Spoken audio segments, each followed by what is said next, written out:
Hey, what's up? This is Sean Rampersaud here with the LendRamp Mortgage team at TMG, the Mortgage Group.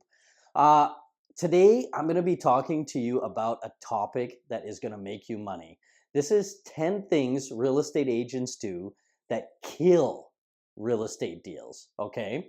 So, the reason I'm making this video is I've run across these issues in the last few months a lot. Okay. What's happened is the banks, they've tightened up quite a bit, and the insurers have also tightened up quite a bit.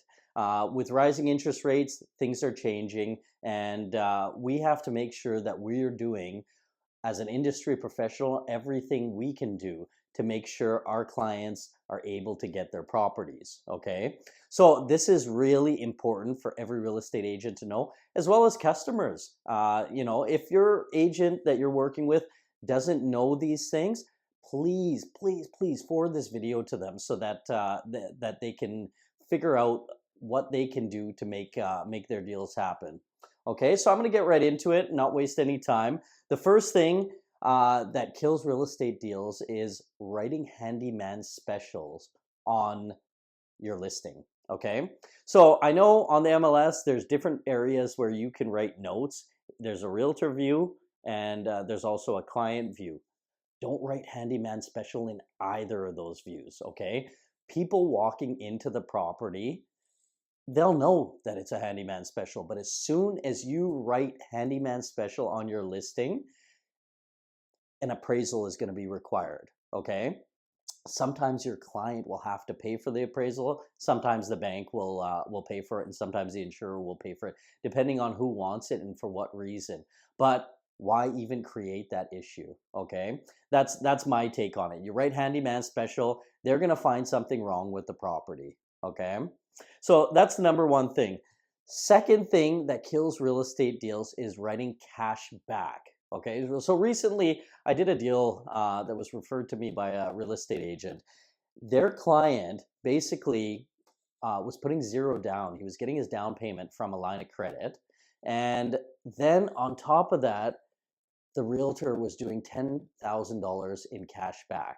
Okay, you know who you are, but it's all good. And I know these things used to fly years ago, but they don't work anymore. So basically, what's happening in the background is the bank is looking at it and they're going, okay, so first he's putting zero down, getting his line of credit to put, to do his down payment, and then the sellers are giving $10,000 cash back. What's the catch? What's the reason this is happening? So number one, first thing that happened was the lender called for an appraisal because they didn't believe the value of the property that they were financing was the correct value, because there's $10,000 extra in there. So that was the number one thing that could have caused this deal to die. The second thing is the insurers, if your client's putting less than 20% down, they don't accept cash back. Okay. So the down payment has to come from your client or from a borrowed source from your client or a gift. Okay. So just don't put cash back on your listing. There's other ways to word it. Talk to me before you do this type of thing so that we can figure out how we can do this so that the bank doesn't create a red flag for you. Okay, so that's a second thing. Third thing that I've run into recently is holdbacks. Okay, so in a lot of real estate contract, I know, and I'm sure you know too, that you put holdbacks in the contract to protect your client. So, for example, if there is an issue with the furnace and it needs something done to it, a lot of real estate agents will put a holdback on the contract. Okay.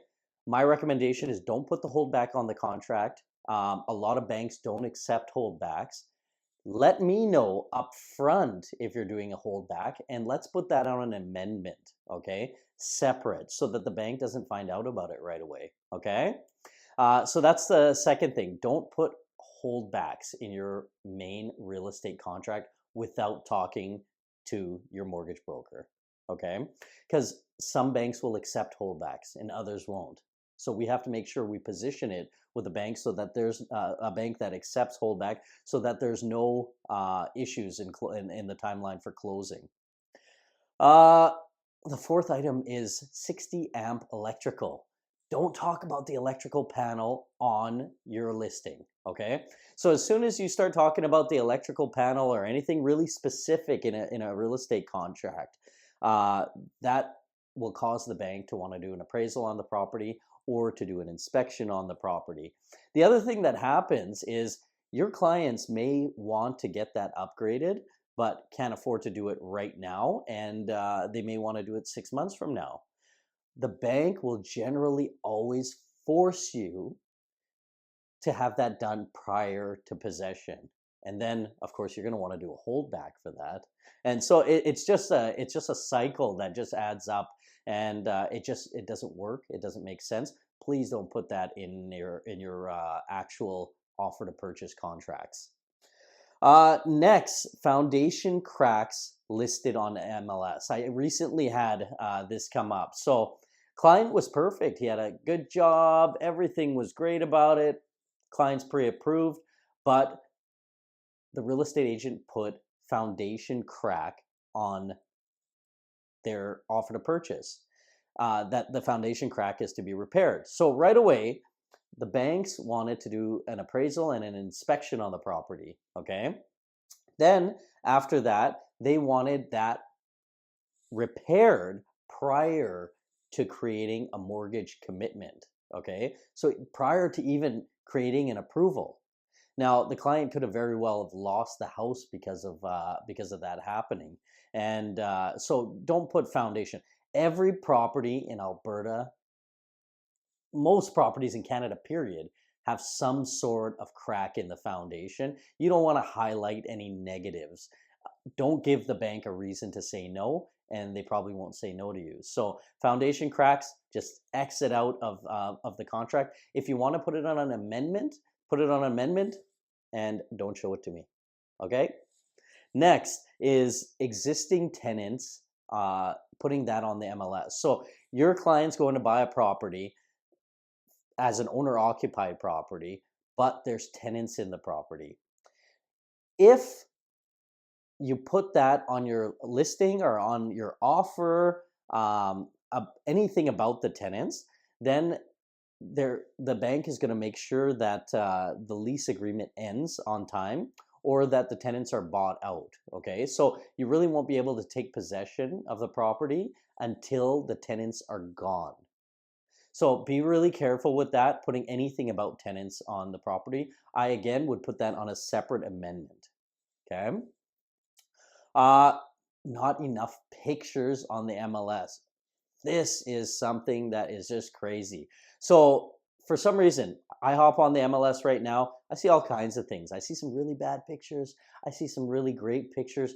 But some listings, especially listings in poor condition, have one or two pictures on it. They might just show a living room and the exterior of the house, or maybe just the backyard of the house, or maybe if it's a condo, it'll show just the building.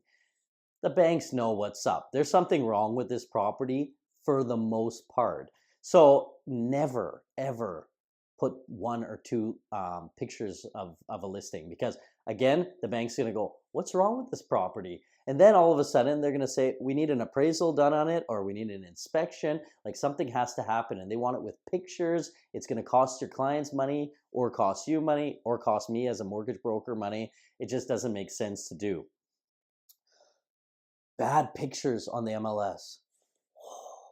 I can't believe people still do bad pictures. There's tons of photographers uh, all over Canada that take great pictures pretty inexpensively for your real estate listings. Also, if you're taking iPhone pictures, the iPhone can take some pretty good pictures, but bad pictures just don't make sense anymore. As soon as the bank sees bad pictures on an MLS listing, they're going to want an appraisal. They're going to say, well, this property looks like it's in bad condition. Again, that could cost your clients money. It could cost you the whole deal. What if the property is in bad condition, but you don't want to present it that way to the bank? You're doing a flip maybe. Who knows what the issue is? They don't like to finance properties that are in bad condition. So don't show pictures that show the property in bad condition. Show the good pictures, and show lots of the good pictures, all angles. And finally, notes about poor condition of the property. Don't ever write negative things on your listing. It doesn't make sense, okay? You want people walking into this property and seeing the good or the bad about the property anyway. So put the good pictures on. You'll get more showings, first of all, anyway. If a realtor calls you and says, what's the condition of the property? My client's not looking for a fixer upper, then sure, yeah, be honest with them as to not waste anyone's time. But don't put notes about poor condition into your listing, okay? Um, Finally, appraisals. Okay, if your client is going into a property and the bank wants an appraisal done, or an inspection or anything like that, please make sure you talk to the listing agent. Have the property clean. Okay. I've lost deals because of this, where the property is just a disaster. I have a hoarder on hand, but the property may have been in fine condition. Um, and all of a sudden, the bank doesn't want to finance it because they think that this property is in bad shape. So make sure that if you're having an appraisal done or you're having an inspection done, you tell the selling agent, please, make sure the property is very clean. Okay. Um, Amendments and condition removals. This is something I just want to touch briefly on. I know this video is taking longer than most, but condition removals should be for only condition removals, okay? Because those have to be presented to the bank. It's something that they ask for. An amendment is something else, okay? So say, for example, you're doing your $2,000 holdback. Put that on an amendment. Don't put it on the condition removal, because the bank will see it and they're going to go, what's wrong with this situation here? So let's just try to avoid that altogether, and we will all earn greater income. My name is Sean Rampersaud. I want to earn your business. I am the most aggressive mortgage broker in Canada. I'm out of the Edmonton marketplace. I service Calgary. I service all over Alberta. We have offices across Canada, so I could help you wherever you're located. But my primary is in Alberta. So please give me a call anytime you have any questions. My phone number is 780-278-4847. If you like my video, please subscribe to my channel and hit the like button. I am happy to answer any questions in the comments below. So feel free to comment below. Thank you very much and have a great day.